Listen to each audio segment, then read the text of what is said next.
आप सभी को गुड आफ्टरनून। आज के इस 9D के संस्कृत की कक्षा में आप सभी का हार्दिक स्वागत और अभिनंदन है।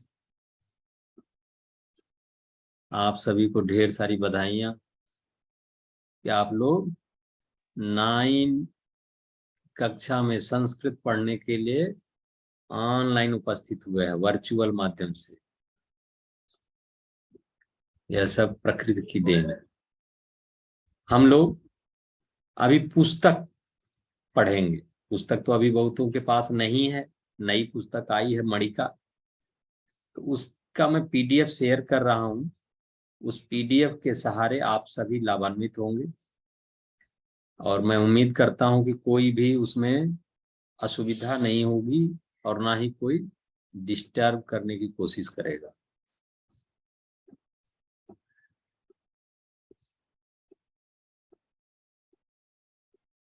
दिखाई दिया? Yes sir.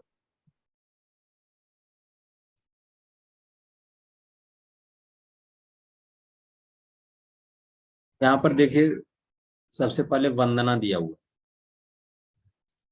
किसी भी कार्य को प्रारंभ करने से पहले हम लोग ईश्वर की प्रार्थना ही करते हैं। आप सभी को तो भली भांति पता ही है।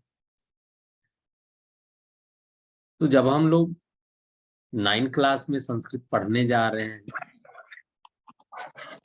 तो अपने अपने माध्यम से इष्ट देव की प्रार्थना तो जरूर करनी चाहिए। अगर हम प्रार्थना नहीं करेंगे तो कहीं ईश्वर नाराज न हो जाए, हैं?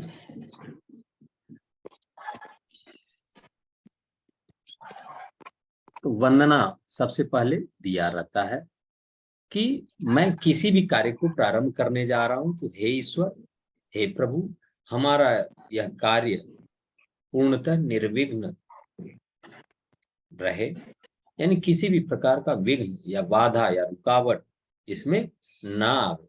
इसी के लिए हम ईश्वर की प्रार्थना से ही अपने कार्य को प्रारंभ करते हैं। काहे? जिस प्रकार से कोई भी छोटा या बड़ा कोई भी कार्य आप देखिए, घर परिवार समाज सोसाइटी में, वो सभी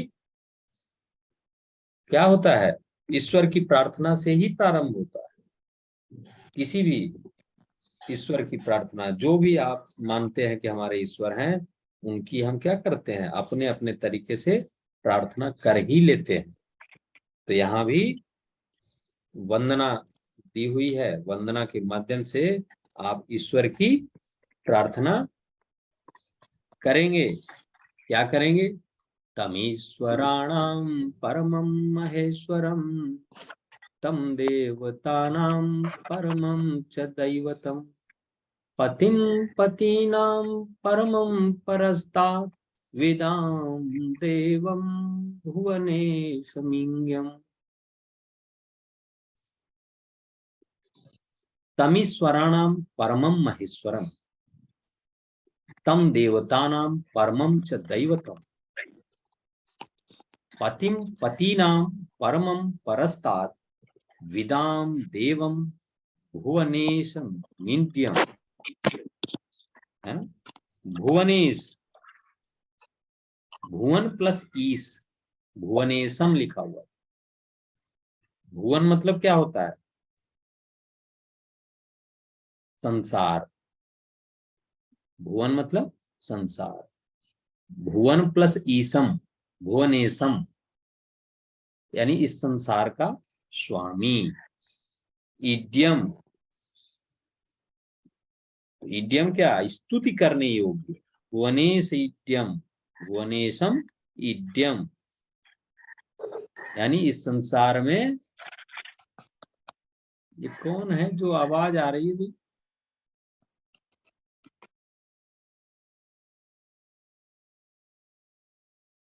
लिखा हुआ है कि तमीश्वराणाम परमं महेश्वरम। तमीश्वराणाम, तम ईश्वराणाम, उस, तम मतलब उस, परम स्वामी, है ना, स्वामियों के स्वामी। ईश्वराणाम, ईश्वराणाम षष्ठी विभक्ति में है ना, ईश्वराणाम यानी ईश्वरों के।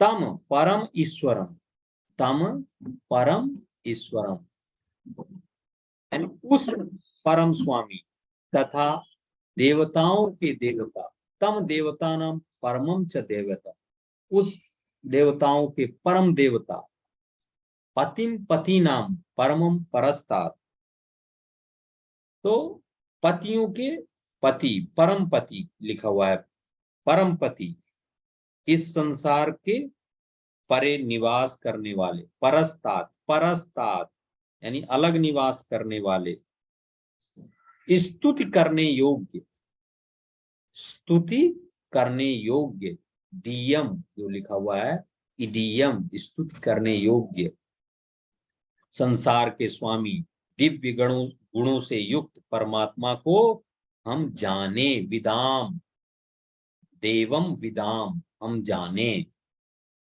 यानी विभिन्न विशेषताओं के माध्यम से ईश्वर की स्तुति कर रहा है कि ऐसे ऐसे उस देवता को हम जाने। कौन? स्वामियों के जो परम स्वामी है, देवताओं के जो परम देवता है, पतियों के भी जो परम पति हैं, है ना, संसार के जो स्वामी हैं, दिव्य गुणों से युक्त, देवम, देवम मतलब दिव्य गुणों से युक्त परमात्मा को हम जाने। इस प्रकार से भक्त क्या कर रहा है? प्रार्थना कर रहा है। फिर क्या करा? एको वशी सर्वभूतांतरात्मा एकम रूपम बहुधाय करोति तथा मस्थम ये अनुपश्यन्ति धीरा तेषां सुखम शाश्वतम नेतरेषाम्। एको वशी सर्वांतर भूतांतर आत्मा, एको वशी सर्वभूतांतर आत्मा, तो एको वशी, एक वशी अर्थात जितेंद्रिय, एक जितेंद्रिय, सर्वभूतांतर आत्मा, सब प्राणियों की अंतरात्मा, सर्वभूतांतर आत्मा,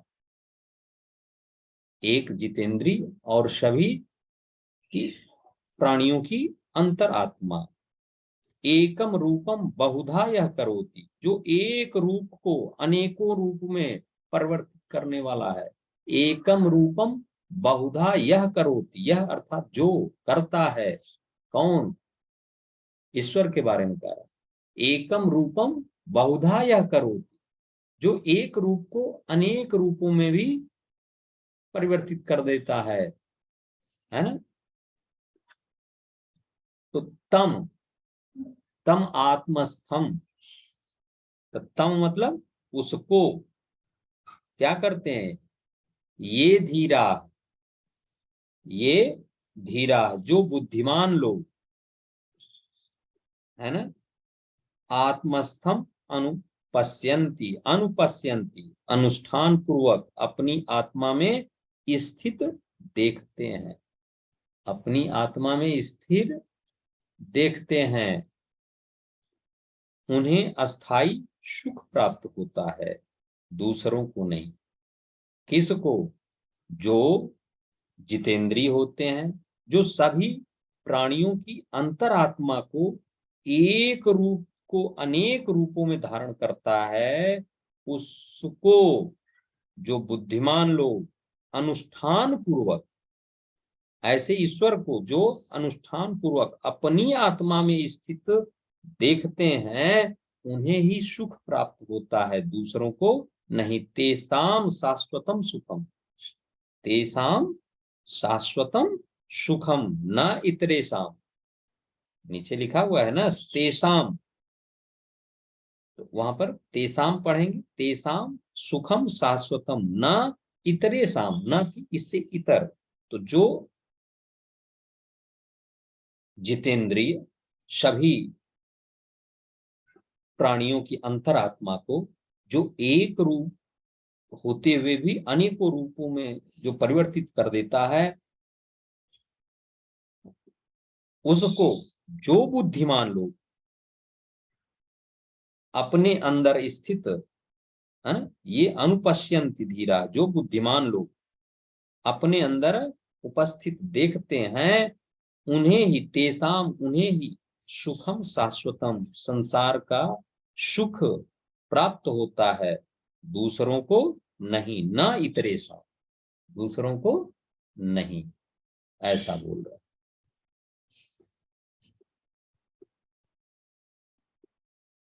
फिर क्या कह रहा है, न तत्र सूर्यो भाति न चंद्र तारकम, नेमा विद्युतो भांति कुतो वयम अग्नि, तमेव भान्तनु तमेव भान्तमनुभाति सर्वं, तस्य भासा सर्वमिदं विभाति, न तत्र सूर्यो भाति न चंद्र तारकम, नेमा विद्युतो भांति कुतो यमग्निः, तमेव भान्तमनुभाति सर्वं, तस्य भाषा सर्वमिदं विभाति। विभात, भात मतलब चमकता है ना। चंद्र तारकम, चंद्र और तारे, विद्युत मतलब बिजलियां। तो कह रहा है न तत्र सूर्यो भाति न चंद्र तारकम, तत्र मतलब वहां, न तो सूर्य चमकता है, न चांद तारे चमकते हैं, और न ये बिजलियां चमक, न विद्युतो भांति, है ना। जहां पर न तो सूर्य चमकता है, न चांद तारे चमकते हैं, और ना ही ये बिजलियां चमकती हैं, तो यह अग्नि कहां से चमक सकती है। कुतो अग्नि, कुतो अयम अग्नि, कुतो अयम अग्नि, जहां पर न तो सूर्य चमकता है, ना ही चंद्र और तारे चमकते हैं, और ना ही ये बिजलियां चमकती हैं, तो ये अग्नि कहां से चमकेगी। सब में तो ईश्वर की ही शक्ति है, जब तक ईश्वर की इच्छा नहीं होती है तब तक न सूर्य चमक सकता है, न चांद तारे, न बिजलियां चमकती हैं, तो इस अग्नि, यह अग्नि कहां से चमक पाएगी। ठीक है। तम एव भान तम अनुभाति सर्वम, उस चमकती हुई ब्रह्म ज्योति, तम मतलब उस, है ना, तम एव भांतम यानी उस चमकती हुई ब्रह्म ज्योति के पीछे सब चमकता है। सर्वम अनुभात, सर्वम अनुभात, उसके पीछे ही सब चमकता है। तस्य भाषा, उस ब्रह्म के प्रकाश से ही, तस्य भाषा, उस ब्रह्म के प्रकाश से ही, भाषा, भाषा मतलब चमक से, चमक अर्थात प्रकाश से ही सब चमकता है।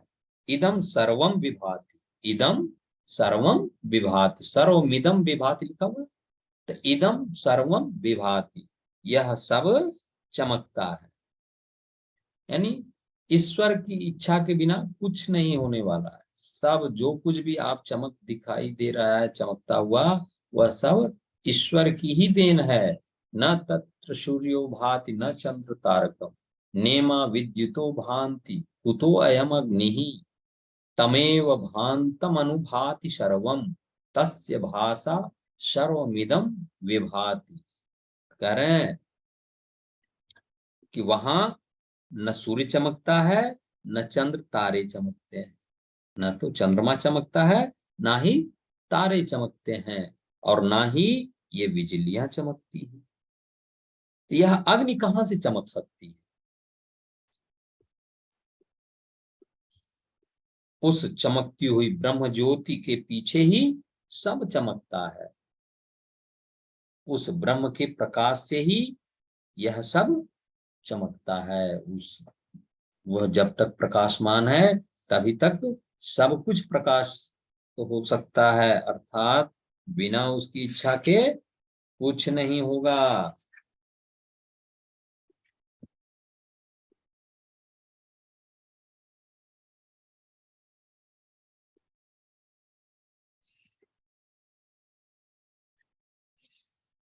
तो इस प्रथमा पाठक के माध्यम से आप देखिए, यहाँ पर दिखाया गया है अविवेक परमा पदम पदम।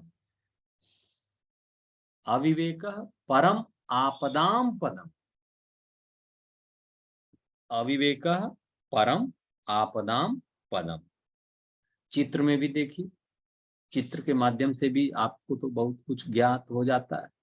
चित्र वर्णन भी आपको आता है लिखने के लिए, है ना। देखिए, एक व्यक्ति है जो एक डंडे से किसी जानवर पर प्रहार कर रहा है, और उसके बेड में देखिए एक छोटा बच्चा सोया हुआ है, वहां पर ब्लड जैसे फैला हुआ नजर आ रहा है ना।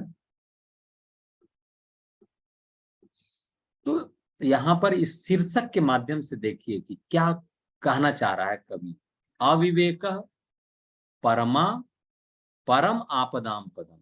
अविवेक यानी अज्ञानता से, अविवेक यानी बुद्धिहीनता से क्या होती है, परम आपदाम पदम, बड़ी विपत्तियों का स्थान हो जाता है। अज्ञानता से ही यानी विवेक शून्यता से महान संकटों का स्थान मिल जाता है। अविवेक परम आपदाम पदम, विवेक शून्यता महान संकटों का स्थान। महान कष्ट आपके जीवन में आ जाएंगे जब आप विवेकी नहीं रहिएगा, यही बोल रहा है। नीचे फिर लिखा हुआ है देखिए, ततस्तेन नकुलेन बाल समीपम उपसर्पण कृष्ण सर्पो दृष्ट। ततस्तेन नकुलेन, ततस्तेन नकुलेन, तत्पश्चात यानी इसके बाद। लेकिन इससे पहले हम लोग जान लेते हैं कि यह संस्कृत भाषा का कथा साहित्य का अत्यधिक क्या है, प्रसिद्ध ग्रंथ हितोपदेश तथा पंचतंत्र जैसी कहानियों की जो पुस्तक है वहां से ली गई है। संस्कृत भाषा कथा साहित्य, संस्कृत भाषा का जो है कथा साहित्य सबसे अधिक प्रसिद्ध है, और उसमें भी हितोपदेश और पंचतंत्र में ऐसी कहानियां बहुतायत में पाई जाती हैं जो कि ज्ञानपरक और मनोरंजक कहानियां होती। आप भी पढ़े होंगे सर, हम लोग को कहाँ वो सब पढ़ने का मौका, हम लोग तो दूसरे दुनिया में लगे। लेकिन जो लोग बचपन में हितोपदेश और पंचतंत्र की कहानियों को पढ़े हैं उनको इस तरह की कहानियां बहुत सारी याद होंगी, है ना। तो वहां पर ज्ञानपरक और मनोरंजक कहानियों का वर्णन भी मिलता है, ठीक है। तो यह प्रस्तुत पाठ हितोपदेश नामक ग्रंथ से लिया गया है। हितोपदेश जिसमें हित रूपी उपदेश दिया हुआ है, लाभकारी उपदेश दिए गए। तो यहाँ पर देखिए आप की कह रहा है कि ततस्तेन नकुलेन बाल समीपम उपसर्पण कृष्ण सर्पो दृष्ट। कृष्ण सर्पो काला सर्प दृष्ट देखा गया, कहा, बाल समीपम उपसर्पण, बाल समीपम बच्चे के समीप में सरकता हुआ चलता हुआ। ततस्तेन नकुलेन उसके बाद उस नेवले के द्वारा, नकुलेन जिसको वह मार रहा है ना, चित्र में जिसको आप देख रहे हैं वह नेवला है। आप भी देखते होंगे कहीं जंगल झाड़ी में या गांव की तरफ गए होंगे तो एक नेवला होता है। वह नेवला क्या करता है, सर्प से लड़ाई लड़ता है, जिसको देख करके बाकी लोग भाग जाते हैं, लेकिन नेवला उससे लड़ाई लड़ता है। तो यहाँ पर लिखा हुआ है कि ततस्तेन नकुलेन, इसके बाद नेवले के द्वारा क्या होता है, बाल समीपम उपसर्पण कृष्ण सर्पो दृष्ट, बालक के समीप में सरकता हुआ एक काला सर्प दिखाई दिया। कृष्ण सर्प दृष्ट देखा गया, किसके द्वारा, नकुल के द्वारा। नकुल कौन, नेवला। नकुलेन बोला, और लास्ट में क्या है, दृष्ट। दृष्ट क्या है, त और तवत प्रत्यय आप पढ़े होंगे, त और तवत प्रत्यय, तो यहाँ पर दृष्ट लिखा हुआ है, दृश प्लस त प्रत्यय, दृष्ट। तो जहां पर त प्रत्यय का प्रयोग होता है वहां पर कर्ता किसमें, तृतीया विभक्ति में चला जाता है। ठीक है, कर्तृवाच्य कर्मवाच्य आप पढ़े ही होंगे, अभी तो नहीं पढ़े, हिंदी में शायद पढ़े होंगे 8 क्लास में। तो हम आपको आगे बताएंगे कि वाच्य क्या होता है। वाच्य अर्थात जैसा आप इंग्लिश में पढ़ते हैं voice, active voice, passive voice, तो यहाँ पर आप देखिए कि नकुलेन, तृतीया विभक्ति एक वचन के माध्यम से नकुलेन हो गया आपका कर्ता, तो इसीलिए वहां पर दृष्ट बोला। तो नकुलेन नेवले के द्वारा बाल समीपम उपसर्पण कृष्ण सर्पो दृष्ट, बालक के समीप में सरकता हुआ एक काला सर्प देखा गया। देखिए कुछ पात्रों के नाम दिया हुआ है स्टार्टिंग में इस तरह से,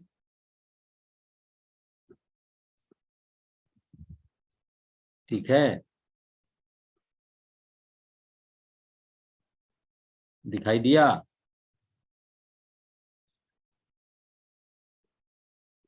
कह रहा है, ऋचा कह रही है, व्योम एकम प्रश्नम पृच्छामि, मैं एक प्रश्न पूछती हूँ, कह सह पशु यह सर्पस्य शत्रु, कह सह पशु यह सर्पस्य शत्रु, वह कौन सा पशु है जो सर्प का शत्रु होता है।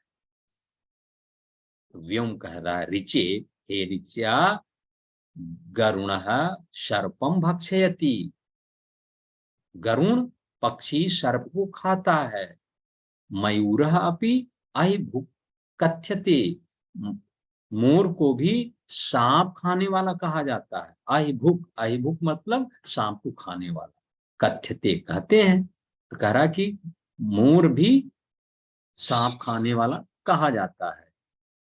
तो ऋचा करा, व्योम एतौ तू खगौ ना तू पशु, ये दोनों तो पक्षी हैं, और मेरा क्या प्रश्न था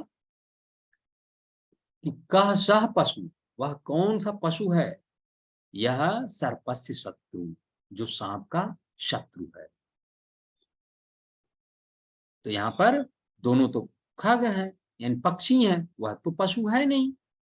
तो व्योम कह रहा है, आम ज्ञातम, हाँ अब मैं समझा, ठीक, एषा नकुलः सर्पस्य शत्रु यस्य चित्रम अत्र दत्तम, यह नकुल सांप का शत्रु है जिसका चित्र यहाँ पर दिया गया है, दत्तम दिया गया है, चित्रम अत्र दत्तम, इस नेवले का चित्र यहाँ पर दिया हुआ है। ऐसा नकुला सर्पस्य शत्रु, सांप का शत्रु है, यस्य चित्रम अत्र दत्तम, जिसका चित्र यहाँ पर दिया गया है। तो ऋचा करे है, इदानीम वद, अब बोलो, किम अस्याम कथायाम सर्पः बालम दशति अथवा नकुलः सर्पम मारयति। ऋचा करे, अच्छा अब बताओ, इदानीम वद, वद अर्थात आप समझ रहे होंगे लोट लकार से, अब बोलो, किम अस्याम कथायाम सर्पः, क्या इस कहानी में सांप बालम दशति, बालक को डस लेता है अर्थात काट लेता है, अथवा नकुलः सर्पम मारयति, या नेवला सर्प को मारता है, क्या होता है जरा हमको बताओ तो। आप लोग को समझ में आ रहा है, आवाज तो पहुंच रही होगी, आप भी नेवला के यस बारे सर। में सुने होंगे, देखे भी होंगे कि नेवला कैसा होता है, और कितनी तत्परता से वह सांप से लड़ाई भी लड़ता है, बहुत ही फुर्तीला होता है, छोटा सा जानवर होता है वह। तो व्योम कह रहा, एतत् तु कथाम पठित्वा एवं ज्ञास्याम, यह तो कहानी पढ़ करके ही ज्ञात होगा, ज्ञास्याम हम लोग जानेंगे, है ना, ज्ञास्याम लिखा, हम लोग जानेंगे, एतत् तु कथाम पठित्वा एवं ज्ञास्याम, यह तो कहानी पढ़ करके ही हम जानेंगे, ज्ञास्याम लिखा उत्तम पुरुष बहुवचन से, परंतु प्रथमम एतत्वद, लेकिन सबसे पहले यह बोलो, कुतः गृहीता ऐसा कथा, कुतः गृहीता ऐसा कथा, कहां से ली गई है यह कहानी। कहानी है, कथा है, स्त्रीलिंग है, इसीलिए यहां पर गृहीता लिखा। इसमें भी क्त प्रत्यय लगा हुआ है।